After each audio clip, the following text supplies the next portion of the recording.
Channel. આજે પહેલી વાર સૌથી પહેલો વિડીયો ગુજરાતીમાં. તો આજે અમે મરાઠી વસ્તુ બનાવીએ છીએ એટલે ગુજરાતીમાં બોલવાના છે, કશું જ નહીં. કારણ કે આવડતું નથી શું કરી રહ્યા છે શું નહીં. વિડીયો જોયો રણવીર બરારનો અને અમે આ બનાવવાનું ચાલુ કરી દીધું છે. તો નવું ખાવાનો શોખ હોય તો કંઈકનું કંઈક કરવું પડે અને આવી રીતે બધું શેક્યું હતું. અમારું ટોપરું બળી ગયું છે તો હું હવે એને બંધ કરું છું. અને આ ડુંગળી મારી બેટી આની પર રહેતી નથી. અને જેમ કે અમે ચાલુ કર્યું ત્યારે પણ કેમેરામેન કોઈ અવેલેબલ નહોતો એટલે મારે એકલાએ કરવું પડ્યું. પણ પછી બહુ મહેનત કરીને આપણને એક થોડો સસ્તો કેમેરામેન વિધાઉટ કપડાવાળો મળી ગયો. તો આની અંદર મેં જે એને કીધું હતું ને એ બધું મેં નાખ્યું છે. પણ એને ખબર નહીં કે સ્ટાર ફ્રૂટ ને ચકરી ફ્રૂટ ને એવું બધું બી નાખ્યું. હવે મારી જોડે અહીંયા હતું નહીં અને કેનેડામાંથી વધારે મારું બજેટ પણ નથી, કારણ કે સ્પ્લિટ વાઇઝમાં નાખે ને તો બધા બૂમો પાડતા હોય છે. તો આ ડુંગળી હવે આવી રીતે મને લાગતું નથી શેકાય, પણ એને કીધું કે 50% બી પાકી હશે તો ચાલશે. તો આ ખબર નહીં કોનું મોજું હતું, મેં દાવ માર લીધું છે. હવે ફેંકી દેવાનું, કોઈ દોન મેં નથી જોયું. પણ કદાચ આ વિડીયોને લીધે ખબર પડી જાય તો તમારા બધા લીધે મારે એને પૈસા આપવા પડશે. તો please do subscribe and like my channel. આને ડ્રાય મસાલાને એકદમ એને કીધું કે પાણી ના રહે, મોઇશ્ચર જતું રહે ત્યાં સુધી કરવાનો છે. તો આની અંદર મેં ટોપરું અહીંયા પણ અડધું એને કીધું હતું કરવાનું છે રોસ્ટ, અને આની અંદર બી એને નાખવાનું કીધું હતું. લસણ છે, આને શું કહેવાય આપણે ધનિયા, હિન્દી મેં ધનિયા બોલતે સૂખા, ધાણા છે આખા, જીરું છે અને મરચાં અને તેજ પત્તા ને એવું બધું જે મેં જોઈને લઈ લીધું. અને અહીંયા ડુંગળી થઈ રહી છે. પછી અમે આ એક મરાઠી આઈટમમાં નાખીશું પંજાબી મિક્સ અને આપણું તીખા મીઠા. મને સ્પાઇસી જોતું હતું ના મળ્યું. સેવ ઉસળનો એક મસાલો મળ્યો છે અને હું એક આ રેડી ટુ ઈટ છે આઈ થિંક, ખબર નહીં આ શું છે બટ મિસલનું જ કંઈક છે તો એક એ વાપરીશું. તો આ મેં ખાલી આના માટે પહેર્યું છે કારણ કે ડુંગળી ગરમ અમારા ચીપિયા વડે નથી પકડાતી. તો ચલો હવે આગળ કંઈક કરું ત્યારે તમને બતાવો.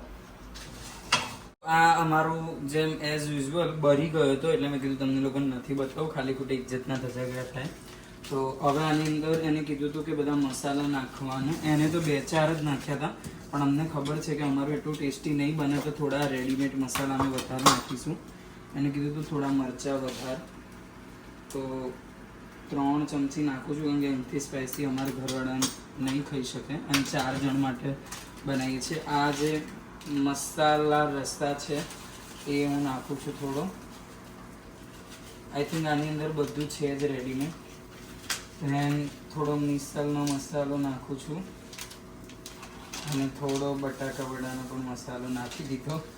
એન્ડ ચાટ મસાલો, ખબર નહીં શું બને છે કેવું બનશે બટ નાખ્યો છે. અને ડુંગળી અહીંયા થઈ રહી છે. ડુંગળી થઈ જાય એટલે આમાં નાખીને બધું ભેગું મિક્સ કરવાનું હતું, પણ આમાં નહીં આવે એટલે હું પહેલાં ખાલી ડ્રાય મસાલાનું મિક્સ કરી દઉં છું. આનું ઢાંકણું પણ હોય. ક્યાં છે?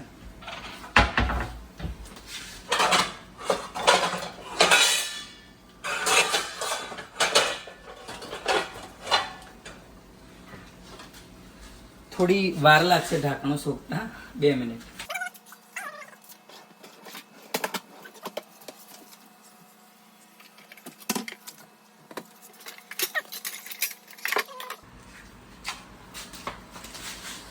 ફાઇનલી ઢાંકણું મળી ગયું છે. આમાં જો એમ તો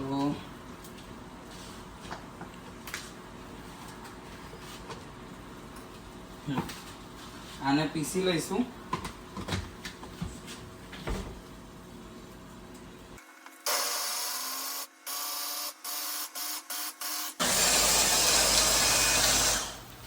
અને હવે આઈ થિંક ડુંગળી પણ સરખી રીતે થઈ ગઈ હશે તો હું બંધ કરું છું. અને મસાલો બી હોપસો કે થઈ ગયો હોય. પીસાઈ તો ગયો છે પણ હજુ આમાં આખા દાણા છે જે મોઢામાં આવશે ને તો નહીં સારું લાગે. તો હજુ થોડો ઓર પીસીશ. અને ભગવાનને પ્રાર્થના કરો કે સારું બને. અમારા જે આજ ખાવાનું છે. કેટલા વાગે? 9 વાગી ગયા. નહીં તો ચવાણું પાવ ખાઈને સુઈ જજો, બરોબર? તમને નહીં, પાછળ વળાને કહું છું.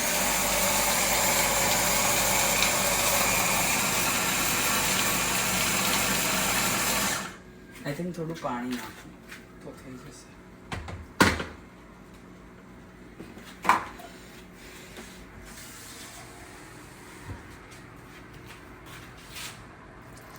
સુગંધ તો સારી આવે છે, રાઈટ? મેગી મસાલાની આવે છે.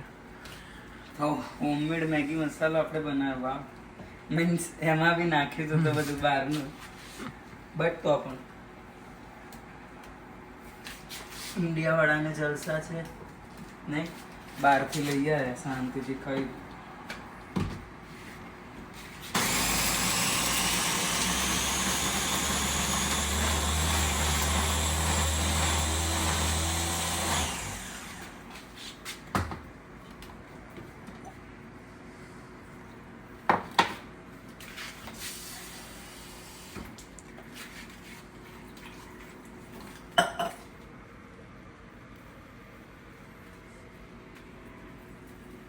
અનહાઇજેનિક કરાય, આવું ના કરાય, અંદર આંગળી ના નંખાય. આપણા ઘરનું હોય તો અલગ છે, બધા જોશે કમેન્ટ કરશે, જો કે કોઈ જોવાનું જ નહીં. તો પણ એવું વહેમ રાખવાનું કે 50,000 માણસ જોશે.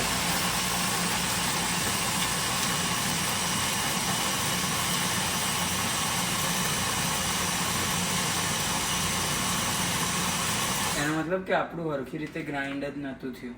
અગર એ થઈ ગયું હોત તો થઈ જાત ભૂકો.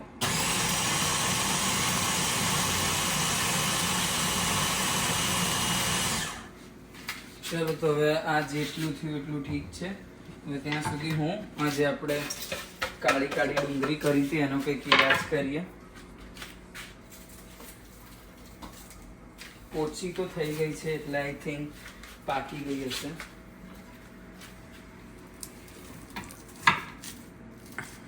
ઓહ 50% તો કૂક થઈ છે. બીજી તો આપણે જ્યારે ગ્રેવી સાંતળીશું ત્યારે થઈ જશે.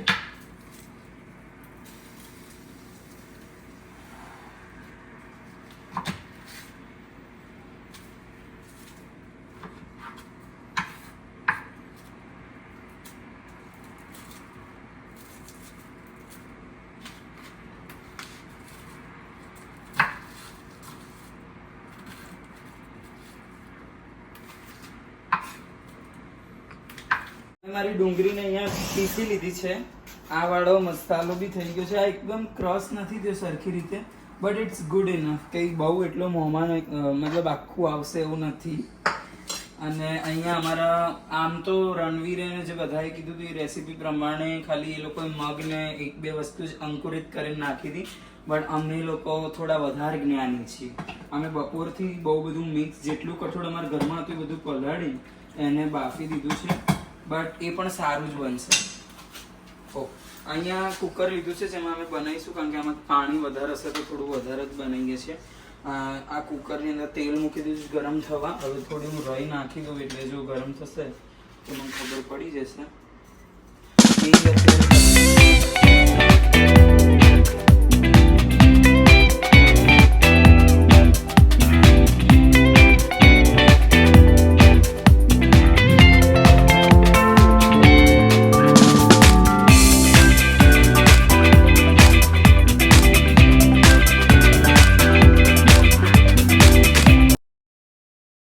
તો ખાલી ખાવાનું ખાધા વગર બીજું બધું કામ પતી ગયું છે. સીન સપાટી બોલાવી દીધી છે. મિસલ કંઈક આવું બન્યું છે. મેં બસ ખાલી જે મસાલો બનાવ્યો તો એને સાંતળી ગયો સરસ એવો સાંતળ્યા. એના પછી મેં પાણી ડબલ નાખીને પછી કઠોળ નાખીને થોડી વાર બાફ્યું. મેં પાણી ઘણું રાખ્યું હતું, પણ આ બધું 2 કલાક પછી હું આ વિડીયો ઉતારું છું જતું મતલબ જાડું થઈ ગયું છે મિશ્રણ. અને આમ પણ અમને બહુ એકદમ ઓથેન્ટિક પાણીવાળું નહીં ભાવે, બિકોઝ અમારો મસાલો એટલો એના જેટલો ટેસ્ટી બન્યો હોય ના બન્યો હોય શી ખબર. તો હા, બધું રેડી છે અને હવે અમે થોડી જ વારમાં જમવા બેસીશું. સો ફરસાણ મીન્સ ચવાણું, આપણું misal pav and coke all set to go. તો તમે પણ આવી જાઓ જમવા. અને પ્લીઝ અમારો ફર્સ્ટ ગુજરાતી વ્લોગ હતો. Please like, share, comment. તમને શું ઇમ્પ્રુવમેન્ટ કરવા જેવા લાગે છે એ પણ કહો. અને આઈ નો કે some clips are missing, but I don't have any one who can મતલબ કોઈ વિડીયો ઉતારી શકે એવું નથી. બટ મારા રૂમમેટ એડજસ્ટ કરે, કોઈ જે પણ ઘરે હોય થોડું ઘણું ઉતારે છે. તો પ્લીઝ અને હું પણ ટ્રાય કરું કે આવી રીતે ઊંધા હાથથી જે હિરોઈનોની જેમ કરવાનું ટ્રાય કરું છું. It's difficult while cooking, otherwise I can manage alone also. But જે છે આ છે. Please do like, share and comment.